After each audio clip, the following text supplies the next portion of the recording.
Plants by Mail Soil Test Kit, powered by Soil Kit. I'm using it for gardens. You can use it on the lawn also. It's easy. Their motto is, "We analyze, you fertilize." It includes a prepaid envelope to send your dirt back with, and they're going to measure pH, phosphorus, potassium, magnesium, calcium, boron, zinc, manganese, iron, and copper. There's one test kit per purchase. So here's how you do it. You go online, create an account at soilkit.com. They ask for some information. I'll show you how that works. Collect your area 2 to 4 inches deep for lawns, 4 inches for gardens. Do not overfill the line on the bag. Stick it in the prepaid envelope. Bring it to the mailbox. In this case, United States Postal Service. They're going to do some tests and the results will be online to tell me how to fertilize. They recommend stainless steel trowel. I don't know how many people have one of those. And there's a reminder card too to register your kit. If the kit's not registered before they receive it, they won't test it. And you have a QR code and a number. You can use the QR code when you're registering it or enter the number yourself. You'll get a bag similar to this. I have already sent mine off. I forgot to record the bag. There's a line on it and some little fold down flaps. You just fill it up.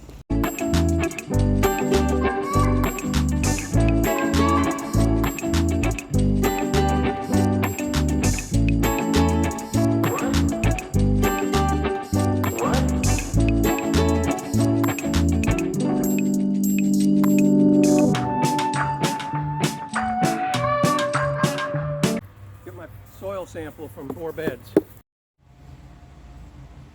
There's my soil. There's my soil in the bag. Fold the bag down, fold these over, and stick it in the mail. Soilkit.com. You'll be brought to the main website. Click on register, then type in your email once and type it in again and hit next. Scan your code if you're on a mobile, or type in your code number from the packet, enter your first and last name and the phone number and hit next. Now pick a nickname, enter some address information so they know how to analyze your soil correctly. And then at the bottom, you're going to pick a crop type and enter your square footage. Crop types include lawn, garden, trees and shrubs, wildlife, etc. I picked vegetable organic garden. Finally, at their summary slide, just hit register kit. And then since you created an account, go ahead and add a password for your account and verify it. And now you're registered, and this is what your dashboard looks like. If you click on search up on the right, you can search kits by ID, nickname, and address, depending on how many you have. And one footnote, there's actually a little tool that uses Google Maps. If you click on tools, it'll bring up a map. It allows you to select points and double click the last one and create irregular shapes that map out your garden, and it'll calculate the square foot for you. That helps when you're putting fertilizer on.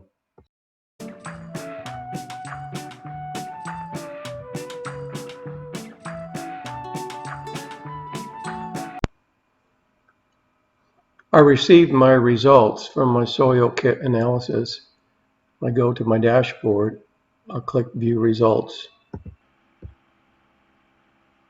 It says I need two 14-pound bags. Oh, it's asking me to chat too.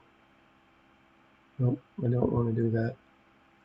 2 14-pound bags of Espoma organic all season long food, all nitrogen. 1 50-pound bag of elemental sulfur. Looks like your phosphorus levels are high. Here's how much to use: 15 pounds and 2.6 pounds. So that's a little confusing. I'm going to use this much to tell me to buy much more. And always follow up every year with a new soil sample test. Some counties restrict fertilizers. Here's what you will need. The amount seen here represents quantity recommended by to cover one application. But it's telling me to use 2.6 pounds of 50 pounds. I don't understand, that's confusing. 15.3 pounds of 28 pounds. So nitrogen, garden heavy nitrogen, although 9's not too heavy, it'll produce a lot of green foliage and not a lot of fruit or flowers. Maybe because my phosphorus is too high. Nitrogen, phosphorus, potassium, NPP or NPK. K is a symbol for potassium. Here's how your treatment recommendations were calculated per 1,000 square feet. 2.3 pounds of nitrogen, no phosphates, no potash, phosphate and potassium, sulfur 4.4 pounds.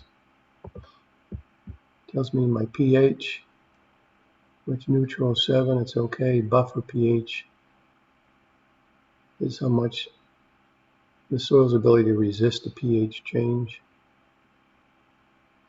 Organic matter 6%. Healthy range is 2 to 6%. Oh, good. ENR, estimated nitrogen release. Calculate an estimation of how much potential nitrogen may be released from soil organic matter in 1 year. Only 2 pounds per 1,000 square feet. Oh, nitrogen. Okay. Cation exchange rate, capacity, CEC. Indication of the soil's ability to hold or absorb the cations of fertilizer that is applied. Okay, 51.2 MEX. I don't know what that is. So these are telling me things. I suppose they're good. Didn't put a evaluation on it, just reporting data. Then I have a pie chart of different elements: calcium, hydrogen, potassium, a lot of calcium. So let's look down here. Sodium. Okay, so base saturation. So then there are elements: boron, essential for germination of pollen grains. That's nice to have, otherwise you won't get summertime vegetables. I'm very high. There's the range, 0.03 to 0.05.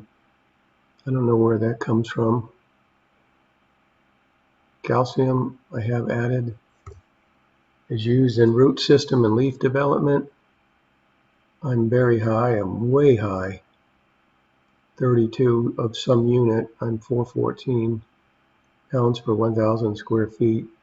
Copper, I'm adequate. It's for chlorophyll. Iron, I'm adequate. Chlorophyll formation and carries oxygen. Helps with the respiratory system, enzyme system. Potassium, I'm very high, as I mentioned. Similar to phosphorus for root formation. I'm 18, I range is 7. I don't know if that means it's bad when they're high. I presume it does. Magnesium is for chlorophyll, photosynthesis. I'm very high. By the way, other than garden pest, I always have a victory garden. This was a weird year because we had a drought, and the year before we had a major ice freeze. But yeah, it's interesting to see what they found. I'm within range on manganese, photosynthesis, phosphorus, formation of nucleic acids and other chemicals for a healthy root system. I'm very high. And zinc, chlorophyll, and carbohydrates for plant growth. And enzymes and metabolic reactions, I'm high. So I have a very elemental high soil. And I don't know what that means. You just let me wear down over time. But the only recommendation was to add sulfur and to add a medium nitrogen fertilizer. You can see the graphs of the same numbers. And there's an ad down here to buy plants at the bottom of the report. You can print the report too. So that's my report. A lot of data. I'm not sure how they recommended a lawn food. I'm not sure that matters. If I put it on vegetable garden, it's just 900. It should not be a lot of difference. The only difference that can typically happen is you have extras in your product that are not meant for consumption. And they make these with organic or synthetic ingredients, and it is a process, a chemical process to make these things. If they're pellets, sometimes there's binders. But yeah, I'm unsure of that. And we'll add some sulfur, and I typically been using a 13-13-13 fertilizer once or twice a year in a garden. Maybe I should go lower or follow this for the next season.